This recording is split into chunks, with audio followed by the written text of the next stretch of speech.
త్రిపురాదేవి కథగా చెప్పుకుంటూ ఉన్నాము. మన రికార్డింగ్ నెంబర్ ఇది 23, పేజ్ నెంబరు 88, 88 అన్నమాట. 7th చాప్టర్, 7వ అధ్యాయం, ఈశ్వర నిరూపణము అనే హెడ్డింగ్తో ఇక్కడ మనం చెప్పుకోబోతున్నాము.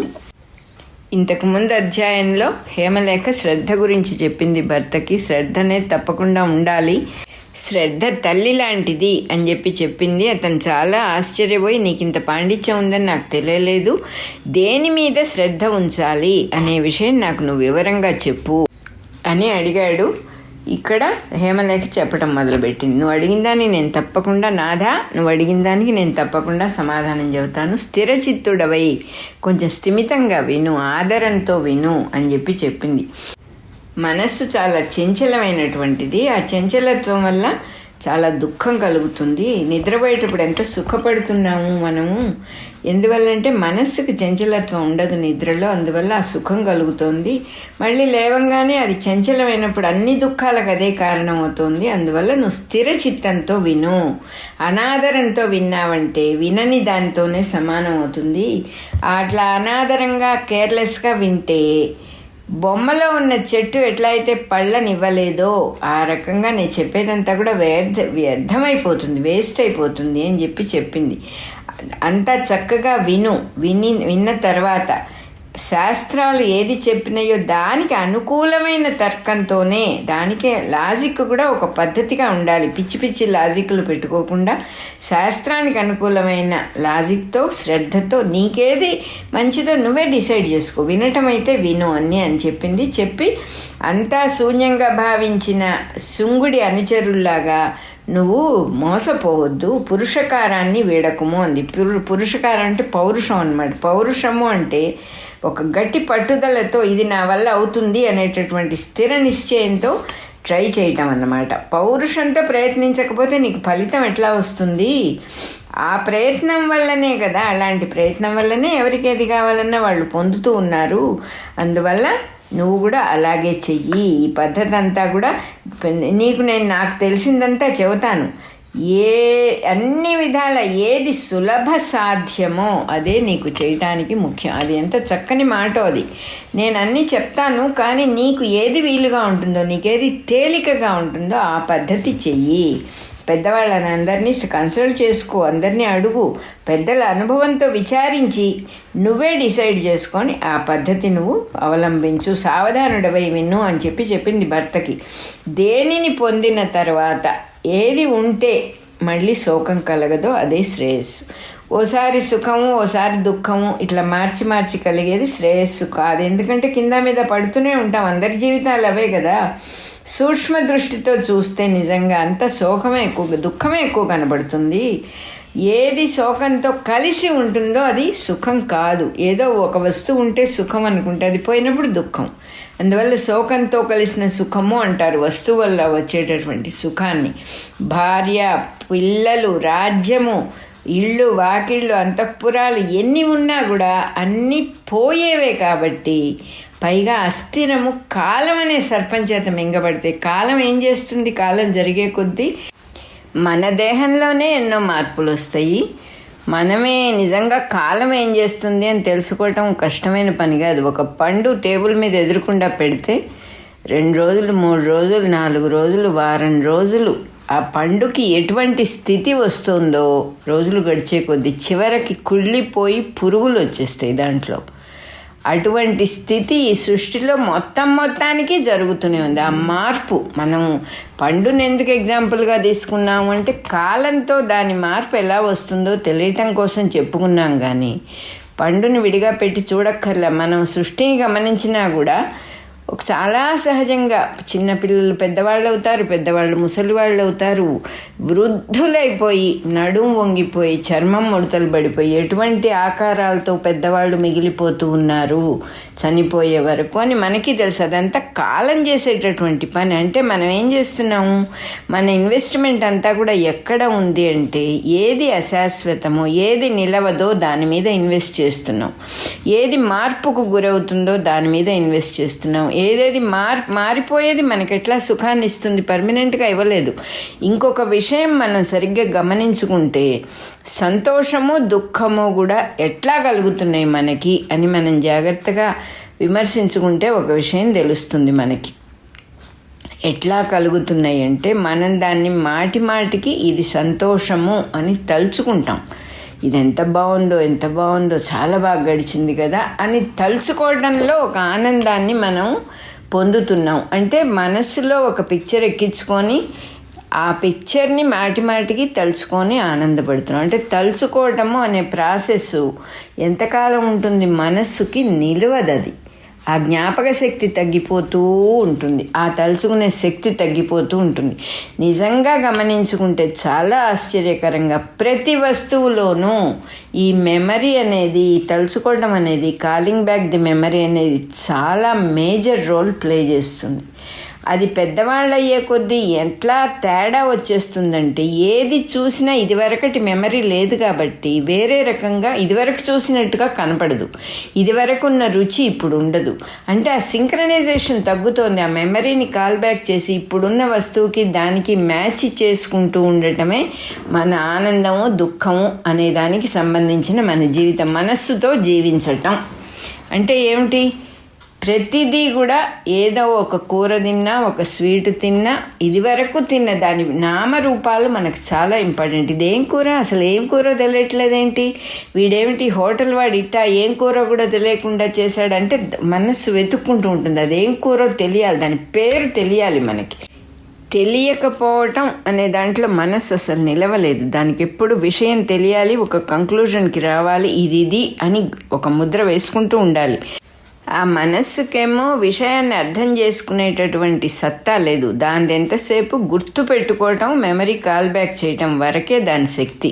మనం దాన్ని అట్లాగే వాడుకుంటూ ఉన్నాం. ఆ ఇన్స్ట్రుమెంట్ని ఆ రుబ్బురోల్లాగా వాడుతూ ఉన్నాం, కానీ శివలింగంలాగా వాడట్లేదు. శివలింగం అవటానికి వస్తూ ఉన్నటువంటి ప్రాసెసే ఇది. ఏమవుతోంది ఇక్కడ అని జాగ్రత్తగా గమనించుకున్నప్పుడు ఒక అలవాటు చేసుకుంటాం. ఇది అని కంక్లూజన్కి రావాలి. ఎప్పుడూ కూడా మనకి తెలియని విషయం ఏదైనా ఉంటే గిలగిల కొట్టుకుంటుంది మనసు. అది తెలియాలి అర్జెంటుగా, అదేమిటో తెలిస్తే కానీ ఊరుకోదు. అట్లా మనస్సు మనల్ని ఎట్లా స్వాధీనంలోకి తీసుకుందో అదే మహామాయ, ఈశ్వరుడి మాయ. నిజంగా ఆ మహేశ్వరుడిని శరణుజొచ్చినవాడు, శరణు వేడినవాడు మటుకే ఆ మాయ నుంచి బయటపడగలుగుతాడు అని చెప్తోంది ఇక్కడ హేమలేఖ చాలా క్లియర్గా. జగత్కర్త అయిన మహేశ్వరుని వల్ల అందరూ మోహాన్ని పొందుతున్నారు. అన్ని విధాల ఆ మహేశ్వరుని శరణ పొందినవాడు మటుకే ఆ మాయా మోహ జాలము నుంచి, ఆ వలలో నుంచి బయటపడతాడు. ఎన్ని సాధనలైనా చేయని, ఎన్ని సాధనలు చేసినా కూడా ఈశ్వరుడి అనుగ్రహం లేకుండా ఏ సాధన ఫలించదు. అందువల్ల మొట్టమొదట నువ్వు ఈశ్వరుని యొక్క భక్తి చెయ్యి, ఈశ్వరుడి మీద భక్తి డెవలప్ చేసుకో. ఆయన్ని నువ్వు కొలవటం, విశ్వకారణుడైన మహేశ్వరుణ్ణి ఆరాధించినందువల్లనే నువ్వు చేసే ఏ సాధన అయినా కూడా ఫలిస్తుంది అని చెప్పి ఈవిడ చెప్పింది. ఇంకా కూడా ఇట్లా చెబుతోంది. ఈ జగత్ ఎదురుగా కనపడుతోంది. వస్త్రము, గృహము, బట్టలు, మనుషులు, ఒక కర్త చేత ఇదంతా ఒకళ్ళెవరో ప్రత్యేకంగా చేస్తూ ఉన్నట్టుగా క్లియర్గా కనపడుతోంది మనకి. అదే రకంగా జగత్తు ఈశ్వరుడి చేత సృష్టించబడుతోంది. ఈ ఈశ్వరుడే సృష్టికర్త అనటానికి అనేక శాస్త్రాలు నిరూపించినాయి. అనేక రకాల పెడర్థాల్లాగే శాస్త్రాలు కూడా ఉన్నాయి. లోకానికి కర్త ఎవడు లేడు, ఆటోమేటిక్, అవే వాటంతట అవే జరుగుతాయి అనేటటువంటి ఆగమాలు అంటే శాస్త్రాలు కూడా ఉన్నాయి. ఎదురుగా కనపడేదాన్ని మటుకే నమ్ముతాడు వాడు. ఇది కాదు అది, దీని వెనకాల అర్థం అది అంటే వాడికి నమ్మటం ఇష్టం ఉండదు. అది చాలా న్యాచురల్గా వాళ్ళు ఏం చేస్తారంటే కనపడేదే సత్యం, దేహం పోయిందంటే మనిషి పోయినట్టే, ఇంక లేడు, అట్లా మాట్లాడుకుంటారు. కానీ వివేకం ఉన్న మహాత్ములు ఎవరు దానికి ఒప్పుకోరు అంటోంది. వివేకం అనే దాంతో వాళ్ళు మహాత్ములు అవుతారు. ఊరికే క్యాజువల్గా చేసే శుష్క తర్కం, అర్థం పర్థం లేని లాజిక్ పనిచేయదు అక్కడ. దాంతో అలాంటి శాస్త్రాన్ని ఎప్పుడు మనం ఒప్పుకోకూడదు. ఈ జగత్ ఎంతో సనాతనమైంది, ఎప్పటి నుంచో ఉంది, దీనికి ప్రకృతే కారణం అని కొంతమంది అంటారు. కానీ ఏది జరిగినా కూడా ఆ పరమాత్మే జగత్తు యొక్క కర్త లోకంలో పదార్థాలన్నీ ఎట్లా చేస్తున్నాడు, మిగతా మనుషులు చేసేటటువంటి స్కిల్ కంట ఆయన స్కిల్ చాలా డిఫరెంట్గా ఉంది. అది ఏమిటి ఆ స్కిల్ అంటే, ఏ రకమైన వస్తువు లేకుండా కర్త అవుతున్నాడు ఆయన. ఏ వస్తువులు లేకుండా సృష్టిస్తున్నాడు ఈ ప్రపంచాన్ని. మనమేం చేస్తాం, మనకి ఏ వస్తువు చేయాలనే ఏదో ఒక మూల పదార్థం కావాలి. కానీ పరమేశ్వరుడికి అట్లా అక్కర్లేదు. ఊహకందని రూపాలతో అనంతమైన శక్తితో ఉంది ఈ సృష్టి అంతా కూడా, ఈ జగత్తంతా కూడా. సాధారణ పదార్థాలు కాదు ఇవి. మనమే చూసుకుంటే ఆకాశం ఎంత అద్భుతమైన విషయం, గాలి ఎంత అద్భుతమైన విషయం, పంచభూతాలు ఏది చూసినా కూడా మహాద్భుతాలు. తర్వాత గాలి ఎక్కడుంది, ఏదో గాలి వీచినప్పుడు గాలి ఉందనుకుంటాం, చేత్తో విసురుకుంటాం గాలి లేని చోట. చేత్తో విసురుకున్న గాలి ఎక్కడి నుంచి వస్తుంది అంటే, గాలి సర్వత్రా సమంగా నిండి ఉన్నది. చెయ్యి మనం ఆడించినప్పుడు దాని ప్రెషరు ఒక పక్కన తగ్గి ఇంకో పక్కకు వస్తుంది అని అర్థం, అంతే. మనం అవన్నీ చూసుకోము. అట్లాగే ఒక వస్తువు బరువుగా ఉంది అంటాం. బరువుగా ఉండటం కాదు, మనం ఎత్తేటప్పుడు భూమి కిందకి లాగుతుంది దాన్ని. ఆ ఆకర్షణ శక్తి వల్లే అది బరువు అని చెప్తూ ఉన్నాం. అవన్నీ గమనించాం మనం. ఈ సృష్టిలో ఎన్ని రకాలున్నాయి, భూమిని అతుక్కొని, భూదేవిని అతుక్కొని ఏమేమి ఉన్నాయి. మనమే కాకుండా పెద్ద పెద్ద భవంతులే కాకుండా చెట్లు, పెద్ద పెద్ద వృక్షాలు, కొండలు, అన్నిట్లోకి ఆశ్చర్యంగా నీళ్లు, సముద్రాలు, మూడొంతుల కంటే ఎక్కువ నీళ్లే ఉన్నాయి. భూమికి అతుక్కొని ఉన్నాయి నీళ్లు. భూమి గిరగిరా తిరుగుతూ ఉండటం వల్ల భూమి నుంచి విడిపడిపోకుండా అట్లా స్థిరంగా భూమిని అతుక్కొని ఉన్నాయి. ఎంత ఆశ్చర్యమో ఈ సృష్టి అంతా చూస్తే. ఇది ఈశ్వర సృష్టి, ఇంత అద్భుతంగా ఉందా అని మనం నిజంగా దాని వైపు చూడట్లేదు కాబట్టి మనకు తెలియట్లేదు. ఏదో కొంచెం ఒక సీనరీ చాలా బాగుందండి. హిమాలయాల దగ్గరికి వెళ్తే చాలా అద్భుతంగా ఉంది. ఏదో కొంచెం చూస్తున్నాం మనం. మొత్తం సృష్టి మీద దృష్టి పెట్టినప్పుడు అద్భుతం అంటే అద్భుతం. ఇంతగా మన దేహం చూసుకుంటేనే ఆ కంట్లో ఉండేటటువంటి రక్తనాళాలు ఎంత సన్నగా ఉంటాయి, ఎట్లా చూపు మనకు వస్తుంది, ఎవరు క్రియేట్ చేశారు దీన్నంతా కూడా, ఎంత అద్భుత సృష్టి అని ఎక్కడ చూసినా కనబడుతుంది. కాబట్టి జగత్కర్త అయినటువంటి ఈశ్వరుడు తనను ఆశ్రయించిన వాళ్ళని ఎప్పుడూ వదలడు. ఆయన మామూలుగా లోకంలోనే కాస్త మంచిగా ఉండే పనివాడు ఒకడు ఉన్నాడు. వాడు నిస్వార్థంగా అన్నం కూడా తినకుండా పనిచేస్తూ ఉంటే యజమానికి జాలి కలుగుతుంది. ఈ పిచ్చివాడు ఇట్లా చేస్తున్నాడు ఏమిటి, ఇంత నిస్వార్థంగా చేస్తున్నాడు, తన సంగతి చూసుకోకుండా అని వాడి మీద జాలి కలిగి వాడికి డబ్బులు కాస్త ఎక్కువ ఇవ్వటం, బట్టలు అవి కొనిపెట్టడం, వాడి మీద యజమానికి శ్రద్ధ పెరుగుతుంది కదా. మరి పరమాత్మ అనేటటువంటి వాడు, మహేశ్వరుడు అనేటటువంటి వాడికి దయ గురించి మనం చెప్పాలా? భక్త వత్సలుడు ఆయన పేరు, లోకేశ్వరుడు ఆయన. ఇట్లా ఇంకా కూడా చెప్తూ ఉంది హేమలేఖ భర్తతో. ఆయనని భక్తవత్సలుడైన మహేశ్వరుణ్ణి ఆరాధించి పొందలేని విషయం అసలు ఏముంటుంది? ఆయన సమస్తము ఇస్తాడు. సర్వసామాన్యమైన మానవులే దయతో వాళ్ళని శ్రద్ధగా చూసుకుంటూ ఉన్నప్పుడు, ఇంట్లో చిన్నవాళ్ళని ఎంతో శ్రద్ధగా చూసుకుంటూ ఉన్నప్పుడు ఆ పరమాత్మకి ఎంత దయ ఉంటుంది? ఆయనని ఆరాధిస్తే పొందలేని వస్తువు అంటూ ఉండదు. లోకంలో ఇంకా మనుషులు ఎప్పుడన్నా ఎంత నిస్వార్థ సేవ చేస్తూ ఉన్నా వాడిని గుర్తించకుండా ఉండే అవకాశం ఉంటుంది. కానీ భగవంతుడి దగ్గర ఎప్పుడు అట్లా ఉండదు. ఆయన అటువంటి వాడు. కాకపోతే ఇంత మటుకు భగవంతుడు చేస్తూ ఉన్న సృష్టి అంతా మనం చూస్తే ఎంత అద్భుతంగా ఉంది. అనాది అయిన ఈ జగత్తంతా కూడా ఎంత చక్కగా నడుపుతున్నాడు. ఒక వ్యవస్థ లేని రాజ్యం, ఒక పద్ధతి లేని రాజ్యం నశించిపోవటం మనమే చూస్తూ ఉన్నాము. కానీ దయాసముద్రుడని పరమాత్మ అందరినీ రక్షిస్తాడని మంచి పేరు తెచ్చుకున్నాడు ఆయన. ఆయనకి ఎన్ని బిరుదులు ఉన్నాయో, ఎన్ని పేర్లున్నాయో లెక్క జమ లేకుండా ఉన్నాయి. దయాసముద్రుడు, చక్కటి వ్యవస్థ గలవాడు పరమాత్మ అని చెప్పి అందరూ కూడా చెప్పుకుంటూ ఉన్నాము. ఆయనని నువ్వు శరణు వేడు, నీకు శ్రేయస్సు కలిగించే సాధన ఆయన ఒక్కడే నీకు అందించగలడు అని చెప్పింది. రకరకాల కోరికలతో చేస్తారు. రోగాలు పోవాలని, సంపదలు కావాలని, ఏవేవో పిల్లల పెళ్ళిళ్ళు కావాలి, కాలేజీల్లో సీటు కావాలి, ఏవేవో కోరికలతో చేస్తారు. అవన్నీ తీరుస్తాడు భగవంతుడు. ఎవరు ఏది అడిగితే అవన్నీ తీరుస్తాడు. ఎందుకంటే అప్పుడే వాళ్ళకు ఒక దోవ, వాళ్ళు అడిగింది ఇవ్వటం అనేటటువంటిది జరిగితే ఆ దైవం మీద వాళ్ళకు కూడా ఒక గురి కలుగుతుంది. కానీ నువ్వు మాత్రం నిష్కామంగా భగవంతుడిని ఆరాధించు అని చెప్పింది. సర్వజ్ఞుడైన పరమేశ్వరుడు భక్తుడి యొక్క నిష్కామత్వాన్ని వెంటనే గ్రహిస్తాడు. మానవులు గ్రహించలేరంత తొందరగా. ఒకడు నిష్కామంగా సేవ చేస్తూ ఉన్నా కూడా వాడి సేవని మానవులు గ్రహించలేరు. ఆ దైవం మటుకు వెంటనే నిష్కామంగా చేసే సేవని ఇమ్మీడియట్గా గ్రహిస్తాడు ఆయన. అట్లాగే మనం ఏది అడిగితే అదంతా ఇస్తాడట భగవంతుడు. ఏది అడిగితే ఎట్లా ఇస్తాడు, మనకి అర్హత ఉందా లేదా, ఇది మనం పొందటానికి మనం కిందటి జన్మలో ఏం చేసుకున్నాము అని చూసి దాని ప్రకారమే మనకు అవి గ్రాంట్ చేస్తాడనమాట. అంటే మనం ఏది ఇస్తామో అదే మనం పుచ్చుకోవటానికి అర్హులం అయి ఉంటాము. ఆయన దయ ఉంటే కానీ మనం కూడా ఇవ్వటము అనే ప్రాసెస్లోకి వెళ్ళలేము. భగవంతుడి భక్తి కావాలని చెప్పటం కూడా అందుకే.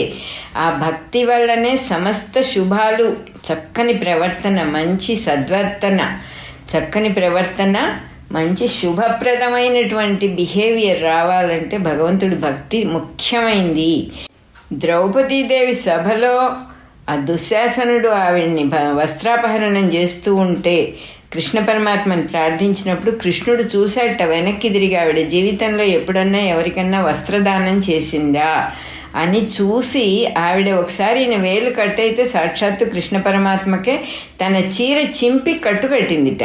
అది గుర్తొచ్చి ఓహో ఇక్కడ తప్పకుండా ఆవిడ అర్హురాలే అని చెప్పి ఆవిడకి వస్త్రదానం చేశాడు. అనంతమైన వస్త్రదానం. ఆవిడ మాన ప్రాణాలని కాపాడాడు ఆయన ఆ రోజు.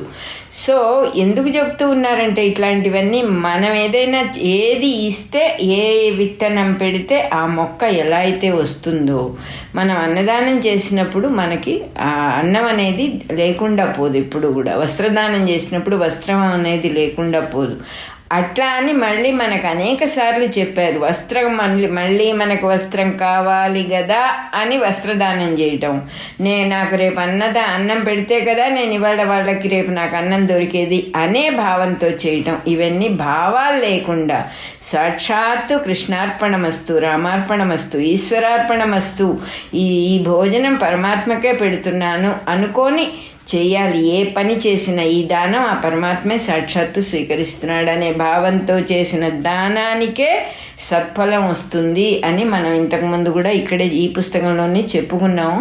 సో కానీ భగవంతుడు తన నియతిని, తను నియమించుకున్న నియమాలని కూడా దాటి భక్తుల్ని అనుగ్రహించడం అనేది ఉంది సృష్టిలో. దానికి ఒక ఎగ్జాంపుల్ మార్కండేయుల వారి. ఆయుష్ ఎక్కువ లేకుండా పుట్టినటువంటి మార్కండేయుడికి తన నియతిని కూడా దాటి ఎందుకు ఆయన ఆయుష్ ప్రసాదించాడు అంటే పరమేశ్వరుడు ఆ భక్తి, అటువంటి భక్తి అన్నమాట. అనన్య భక్తి చేశాడు. ఇంకా రెండో వస్తువు లేదు. తండ్రి నువ్వే నన్ను కాపాడవలసిన వాడివి, నీట ముంచినా పాల ముంచినా అన్నట్టు ఊరికే అలా పట్టు కూర్చున్నాడు ఆ శివలింగాన్ని చిన్నపిల్లవాడైన మార్కండేయుడు. అప్పుడు ఆయన వచ్చి అన్ని నియతులు పక్కన పెట్టి, తను పెట్టుకున్న రూల్స్ అన్నీ పక్కన పెట్టి ఆ పిల్లవాడికి ఆయుష్ని ప్రసాదించాడు భగవంతుడు. అది కూడా చెప్తున్నది ఈవిడ. ఆయనకి భగవంతుడి ప్రభుత్వము, భగవంతుడి స్వాతంత్ర్యము, ఎదురులేని స్వాతంత్రం. ఆయన ఏదైనా చేయగలడు. అఘటనా సమర్థుడు. ఆయన అనుగ్రహం వల్లనే, ఆయనని భక్తి చేయటం వల్లనే యోగులందరూ కూడా ప్రారబ్ధాన్ని కూడా దాటగలుగుతున్నారు. యోగులు ప్రారబ్ధాన్ని దాటటం అనేది కూడా భగవంతుడి రూల్స్ అండ్ రెగ్యులేషన్స్లో, నియతిలో ఒక భాగమే అని చెప్పింది ఆవిడ. ప్రారబ్ధం అంటే ఏమిటి? Already it started to work అనమాట. ఆల్రెడీ ఫలం ఇవ్వటం మొదలుపెట్టేసింది అది. దాన్ని కూడా భగవంతుడి యొక్క అనుగ్రహం వల్ల మార్చుకోవచ్చు. దానికి కారణం ఏంటంటే భగవంతుడి యొక్క సత్య సంకల్ప రూపమైన శక్తి. అందువలననే మనం ఎవరము దాన్ని దాటలేము. ఆయన దాన్ని అతిక్రమించి మనకు సహాయం చేయగలడు. నియతి అనే దాన్ని, ప్రారబ్ధాన్ని తోసి పక్కన పడేయగలడు మన ప్రారబ్ధాన్ని. అట్లాంటి నియతిని కూడా పరమేశ్వరుడు తనను శరణుజొచ్చిన భక్తుడి యందు ఆ నియతిని కూడా పక్కన పెట్టేసి సహాయం చేస్తాడు. అది ఆ భగవంతుడి యొక్క చక్కని స్వభావము. ఈ కుతర్కాన్ని వదిలి నిష్కామంగా పరమేశ్వరుడు శరణు పొందాలి. ఇదియ క్షేమము అను సౌధానికి మొట్టమొదటి మెట్టు. ఈ మెట్టుని భగవంతుడి భక్తి చెయ్యటము, భగవంతుడి యందు అనన్య భక్తిని పొందటము అనే మెట్టుని వదిలితే ఇంకా నీకు ఏ సాధన ఫలించదు. ఫస్ట్ మెట్టు దాని మీద ఎక్కితేనే తర్వాత నువ్వు ఏ సాధన చేసినా ఫలిస్తుంది అని భర్తకు చెప్పింది హేమలేఖ. చాలా సంతోషంగా ఇట్లా అన్నాడు. ఎవడి శక్తి చేత ఈ శక్తి ఈ జగత్తంతా కూడా నడుస్తూ ఉన్నదో ఇట్లా ఆ సర్వకర్త అన్నిటికీ ఎవరైతే కర్తో ఆ సర్వ స్వతంత్రుడెవరో ఆ మహేశ్వరుడెవరో నాకు నువ్వు ఇంకా వివరంగా చెప్పు.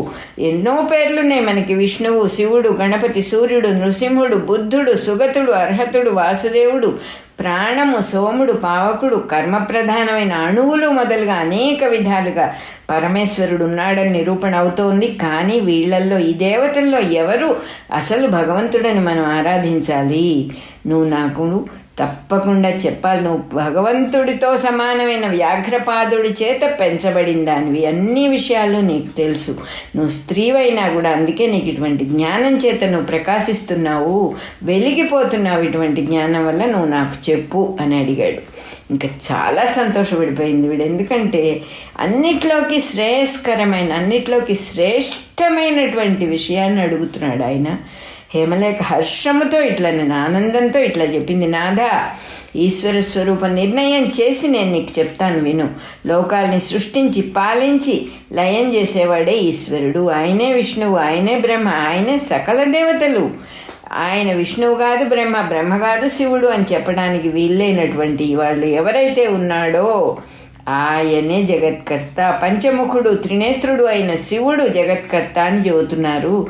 అచేతనుడు, శరీరం లేనివాడు అంటే చేతనత్వం లేనివాడు, శరీరాన్ని ధరించనివాడు ఎప్పుడూ ఎక్కడ కర్తగా కనిపించటం లేదు. కాబట్టి కర్తృత్వము అనేది చేతనుడికే సంభవిస్తుంది, చైతన్యం ఉన్న దేహానికే సంభవిస్తుంది.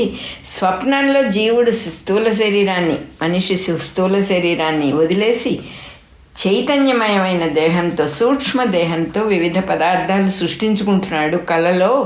కాబట్టి చేతనుడైన జీవునకు, చైతన్యంతో కూడిన జీవుడికి శరీరం కేవలం ఒక ఇన్స్ట్రుమెంట్ మాత్రమే.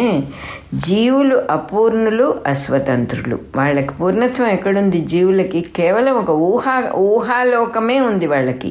కాబట్టి ఉపకరణాలు ఎన్నో అవసరం అవుతాయి. కుండ చేయాలంటే వాడికి మట్టి కావాలి.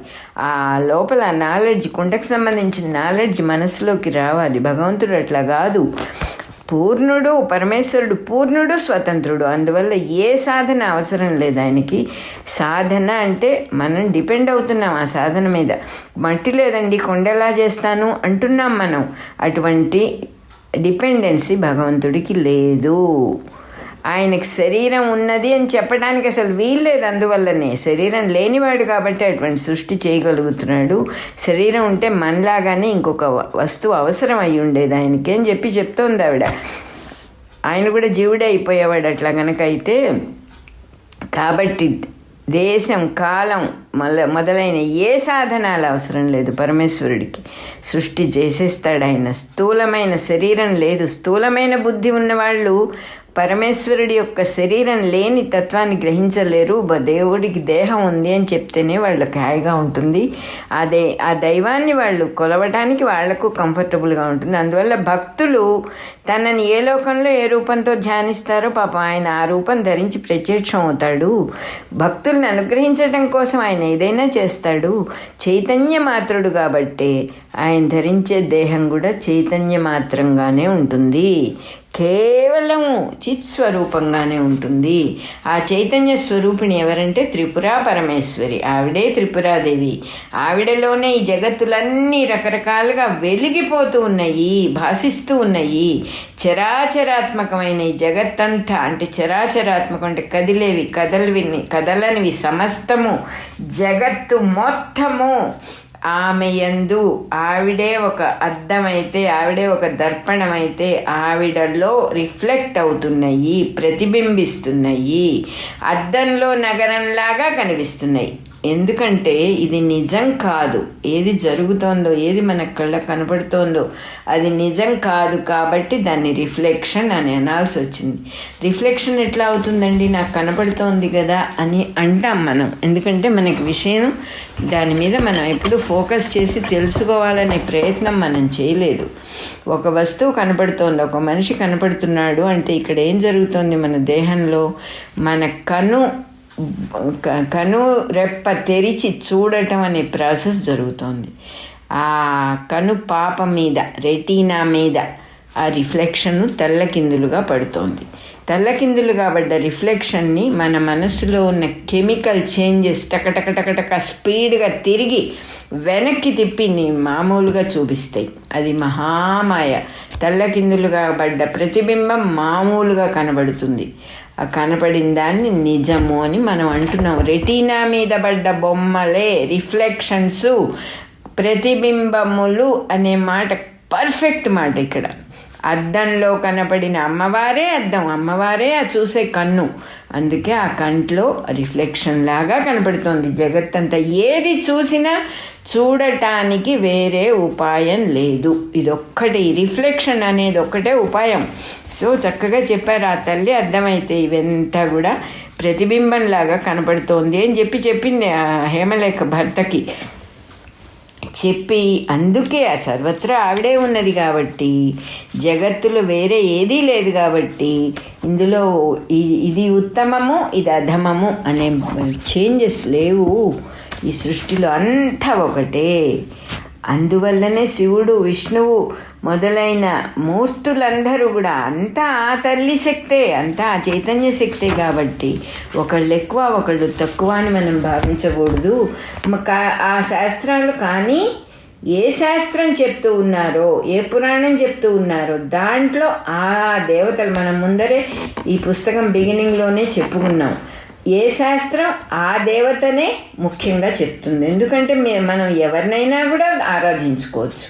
విష్ణువు పురాణం చెప్పినప్పుడు విష్ణువు ముఖ్యమైనటువంటి పాత్ర ధరిస్తాడు అని చెప్పుకున్నాం. అక్కడ అదే మాట ఇక్కడ చెప్తూ ఉన్నారు. ఆ శాస్త్రాల్లో ఆ దేవతలకు సర్వశ్రేష్ఠత్వం చెప్పబడి ఉంది. కానీ రూపాలన్నీ ఒక్కరి యందు కల్పింపబడినవే, ఆమె యందు కల్పింపబడినవే, ఆ చైతన్య శక్తి యందు కల్పింపబడినవే. ఆ చిత్ స్వరూపిణి అయిన జగన్మాత యొక్క రిఫ్లెక్షను, ఆ జగన్మాతలో కనపడుతూ ఉన్న రిఫ్లెక్షనే ఇదంతా కూడా, వేరే ఇంకేమీ లేదు. ఆమె యందు కల్పింపబడినవి కాబట్టి అవి ముఖ్యమైన విషయాలు కాదు, ఆ తల్లే ముఖ్యమైనటువంటిది. కాబట్టి ప్రాజ్ఞుడు అంటే తెలిసినవాడు, ప్రజ్ఞ గలవాడు నిరాకారమైన చైతన్యమూర్తినే, అంటే ఒక ఆకారంతో మనం ధ్యానం చేయటం తప్పని చెప్పట్లేదు ఇక్కడ. బిగినర్స్కి తప్పకుండా ఉపయోగిస్తుంది. అది కాన్సన్ట్రేట్ చేయటానికి ఒక అమ్మవారినో అయ్యవారినో మనసులో పెట్టుకుని ధ్యానం చేస్తూ ఉంటే ఒక్కొక్క మెట్టు దాటుకుంటూ వెళ్ళటం అనేది జరుగుతుంది. ఆ ధ్యానం అనేది ఒక చోట కూర్చునే చెయ్యాలి అంటే అది కరెక్ట్ పద్ధతి కాదు. కూర్చుని చేయటం కూడా అలవాటు చేసుకోవాలి, ఒక స్థిమితత్వం రావాలి కాబట్టి. కానీ కళ్ళు తెరిచినప్పటి నుంచి కనపడేది వినపడేది అంతా కూడా ఆ తల్లి స్వరూపమే, ఆ తండ్రి స్వరూపమే అనేటటువంటి జ్ఞానంతో చేసేదే ఉపాసన అవుతుంది నిజానికి. దానికి సామర్థ్యం లేకపోతే ఒక దేవతా రూపాన్ని మనసులో పెట్టుకొని కూర్చొని చెయ్యొచ్చు, శ్రేయస్సే కలుగుతుంది. ఈశ్వరారాధన లేకుండా ఎవడు కోటి జన్మలెత్తినా కూడా ఈ మార్గాన్ని, సుగతిని పొందలేడు అని ఫైనల్గా చెప్పింది ఆవిడ. ఇది జ్ఞానఖండంలో హేమచూడోపాఖ్యానం అనే దాంట్లో ఈశ్వర నిరూపణము అన్న 7వ అధ్యాయం అయిపోయింది. అలాగే మన 23వ నెంబర్ కూడా అయిపోయింది.